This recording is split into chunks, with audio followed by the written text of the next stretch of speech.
綺麗に剥げるから、カワハギと、こう結構硬い、さっと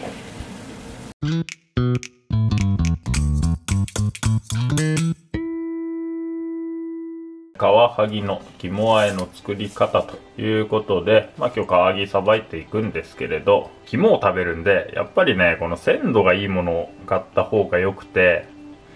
できればね、当日の朝まで水槽で生きているものが望ましいんですけれど、そうでない場合はね、こうやって締めた後のあるもの、生きてる状態でこうね、包丁入れて血を抜いてあるような生け締めのものを、選んだ方が食べた時に美味しく食べられますかね。さばいていくんですけれど、さばく時はまずここのね、目の横に硬い骨があるんですけれど、ここに1本包丁入れて、で最初にこの中骨を断ち切りますと。人によってはここからね、このままこう手で剥いてしまう人もいるんですけれど、そうするとね、ここに鎌骨があって、この鎌骨から裂けていくんですけれど、ここでね、綺麗に裂けずにこっちのお腹の身までね、一緒に裂けてしまう場合があるので、僕の場合はね、まずはここの、中骨を断ち切ったら、でこうやって貼ってあげると、ここにね、この鎌骨が浮いてくるので、ここの鎌骨に1本包丁を入れて、で、頭を外していきますと。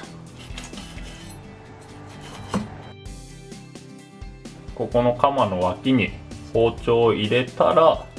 そこから、頭を持ってこうやって引っ張っていくと、頭と一緒にこうやって肝がついてくるので、まずはこの状態にしますと。で、カワハギって面白い魚で、このね、肝が大きくなるのは冬なんですけれど、身の方はね、夏の方が美味しかったりして、だからね、夏のカワハギは、肝は小さいんですけれど、身は結構ね、上品な白身って感じで、意外とね、美味しかったりもしますかね。で、この状態になったら、こっちの身の方はここのね、腹膜に、包丁入れて、でカワハギはね、この腹膜が結構厚いので、そこだけね、ちょっと他の魚とは違う点ではありますかね。血合いに包丁入れて、この血合いをきれいに洗い流しますと。こっちの肝なんですけれど、肝はね、これがね、苦玉といって、魚の胆のうなんですけれど、これをね、潰してしまうと本当にね、苦くて食べれない状態になるので、最初に、取り外してしまいますと。もしね、この苦玉を潰してしまった場合は、水でよく洗い流してから調理するようにしてくださいと。内臓をきれいに外して、そこから、肝だけこうね、手で取り置くと。この肝はね、当然内臓とくっついてる部分でもありますし、あとこういった感じで血管がこうね、入っていたりもするので、血管見つけたらこういう感じで骨抜きで外して、で、氷水にね取り置きますと。こういうね、結構この筋っぽいのが多く肝に残っていたりもするので、こういうのはね、きれいに外して、で、氷水につけておきますと。血合いをきれいに洗い流したらさばいていくんですけれど、カワハギはね、その名前にあるように外側の皮がこうきれいに剥げるから、カワハギという名前がついたと。なので、簡単に一番外側の皮は、剥がすことができますと。これ剥がす時にね、そのまま剥がしてもいいんですけど、ここのね、頭の際に1本入れておくと、このね、表の身と裏の身で皮が剥ぎやすかったりしますかね。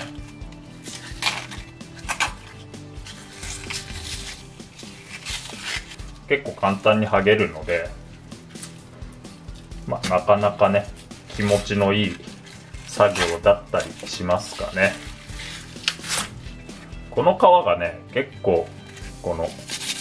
こういった感じで表面がザラザラしてるんですよ。わさびをおろすねサメ皮ってあるじゃないですか。たまになんですけど、このカワハギの皮で作ったこのわさびをおろすおろし金も、商品として売られていたりはしますかね。あとはねもう普通の魚と一緒で、3枚におろすだけと。カワハギの場合は普通はね魚ってここのヒレの際から包丁入れていくんですけれど、カワハギの場合はここにね結構硬い骨があるんですよ。なので普通の魚だったら、この辺のねヒレの際から包丁入れていくんですけれど、カワハギの場合はこの骨の終わりだから、この辺りから包丁を入れますと。ここから、中骨に当たるまで包丁を切り進めて、あとは、身を外すだけと。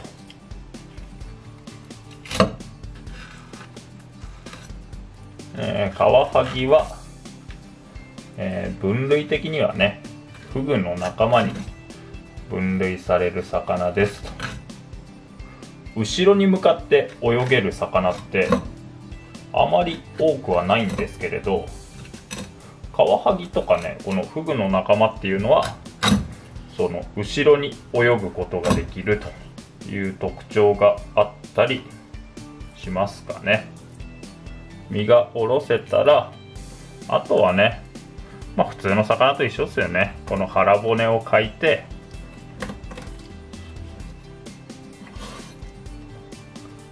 身の真ん中に残ったこの中骨、血合い骨っていうのかな、血合い骨を、引き抜きますと。カワハギの身って結構しっかり締まっているので、この骨は意外と抜きづらいんで、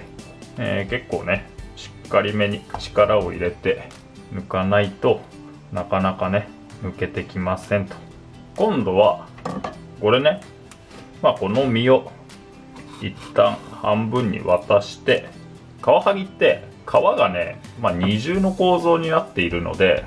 外側の硬い皮は剥いであるんですけど、この薄い皮が結構ねそのまま食べると口の中に残るので、この皮を包丁でね引いていきますと。でこれね皮自体はとても薄いんですけれど結構しっかりした皮なので、これね、包丁で比較的簡単にね剥ぐことができますので、包丁をねこのまな板に押し付けるようにしてこうやってスライドさせていくと綺麗に剥くことができますかね。でもしね皮引いた時にこんな感じでね皮が残ってしまったら、骨抜きでね引っ張って残った皮を、剥いてくださいと。ちなみにね、カワハギの産地として多いのは、和歌山だとかね三重だとか結構西の方がね産地としては多い気がしますかね。北海道だとか青森だとかそういった寒い地域ではあまり水揚げがない印象がありますかね。であとはね最近は養殖のカワハギなんていうのも結構出回るようになってきて、養殖のカワハギっていうのはね肝が本当に大きくて、だから結構天然のカワハギ買うと肝が全然入ってなくて外れだなんてこともあるんですけれど、養殖のカワハギに関しては肝が少ないってことはまずないですかね。こういった形で皮がむけたら、あとね切って食べればいいんですけれど、魚ってねこのお腹と背中に渡したこの境目、普通の魚だったら血合いが入っている位置に結構ね硬い筋があるんですよ。そのね食感が気になるって方はここのね筋はちょっと外してから、調理した方が美味しく食べられますかね。ひいた皮、これ茹でて一緒に添えて食べるなんて食べ方もあったりするので、その辺はね、好みでお作りくださいと。身の処理はね、こういった形ですんで、今度はこっちね、肝の下処理を紹介しますと。肝なんですけれど、これね、鮮度さえ良ければもうこのままね、生で叩いて、身とあえて食べることもできるんですが、ちょっとね、生で食べるの不安だななんて場合は、全体に塩をして、10分ぐらいね置いてから、塩を洗い流して湯に通して、でそれから身とあえて今回は食べようかと思いますと。で、10分ほどね経ちましたら、これ一旦塩を洗い流して、で、さっと火を入れて、火入れる時間は10秒から15秒ぐらいですかね。で、氷に落とします。あとはね、この肝の水気をよく拭き取りまして、このね、先ほどおろしたカワハギの身と和えれば、カワハギの肝和えの完成と。これね、カワハギの肝は、今回はねこういった感じで叩いてしまうんですけれど、裏ごしにかけて、で醤油と混ぜたりだとか、ポン酢と混ぜたりね、肝醤油、肝ポン酢って作る方もいますし、でこっちの身はね、お刺身にしてその肝醤油、肝ポン酢で食べるなんて方もいますし、あとはね、この肝をこう細かく切って、こっちをこういった形でお刺身にして、肝をこのように巻いてね食べるなんて方もいますし、この辺はね食べ方の好みなので、お好みでお召し上がりくださいと。今回はこれね、肝和え、こんな感じでカワハギの身をちょっと細長めに切って叩いた肝とあえて食べるといった感じですかね。ある程度肝と身が混ざったら、ここにね、お醤油を適量加えて、さらに混ぜ合わせて、あとは盛り付けて食べるだけと。でね、正直ね、これね、見た目はね、肝を裏ごしかけた方が綺麗ではあるんですけれど、このね、裏ごしかけずにちょっとこの肝の粒が残っていた方が、僕はね、なんか肝の味がしっかりして美味しく感じるので、こういった形でね食べる場合が多いですかね。であとは盛り付けなんですけれども、盛り付けはねただお皿に盛って食べるだけですんで、添え物はね、今回は、わさびと、あとすだちっすね。すだちと、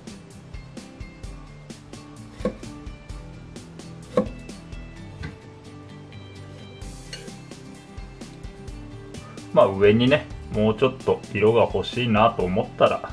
これ木の芽ですね。木の芽なんかはね肝と相性がいいので、カワハギの肝和え完成と。ということでね、こんな感じで作ったんですけど、肝をね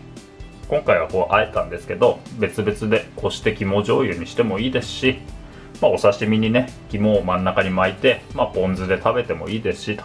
この辺はねお好みでお召し上がりくださいと。以上、カワハギの肝和えの作り方でしたと。